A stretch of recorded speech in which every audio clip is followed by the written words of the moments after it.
উঠালে রে দেবা। কি হলো রে শুনে এত চিন্তায় পড়ে গেছু, ব্যাপারটা কি? আর বলিস না ভাই, সরস্বতী পূজা আসছে, হাতে একটা টাকা নেই, আমার তো 50টি টাকা আছে। কি ঘুরবো আর কি খাবো বল দেখি। আরে তুই এইটা নিয়ে চিন্তা করছিস? তুই জানো না কি হয়েছে? না কেন, কি হয়েছে?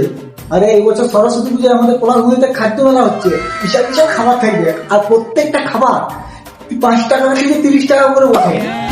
হ্যাঁ, এত সস্তায় তুই অনেক খেতে পারবি, অনেক। আচ্ছা কি কি থাকবে?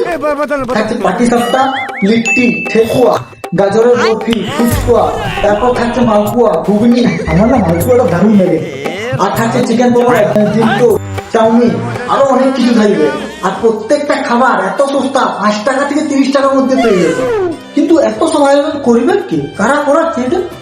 আরে এইসব নিয়ে আমাদের কোনো চিন্তা করতে হবে না, এই বছর তারা দায়িত্ব দিচ্ছে আমাদের গ্রামের মেয়েরা। হ্যাঁ তাই নাকি?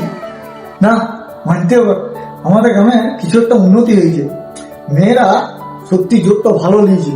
দেখ এইবারে দুর্গা পূজায় কত সুন্দর সবাই মিলে একটা নাটক করলো, এই বছর আবার সরস্বতী পূজায় খাদ্য মেলা, মানে ব্যাপারটা বেশ একটা আলাদা আলাদা ফিলিং আসছে। ও মানে গ্রামটা এতটা উন্নতি হয়ে যাবে কারণ কোনোদিনও ভাবতে পারিনি। ঠিকই বলেছি।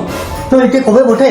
জানুয়ারির 25 তারিখে আমাদের পলাশবনি দুর্গা মেলার সামনে, দুপুর 3টার থেকে। আর ভিডিওটা একা দেখলে হবে না, তোমার সব বন্ধুগুলোকেও পাঠিয়ে দাও যাতে তারা ওই মজা নিতে পারে। আর কমেন্টে জানাও কে কে আসছো। আমি তো আসছি, তোমরা কে কে আসছো বলো।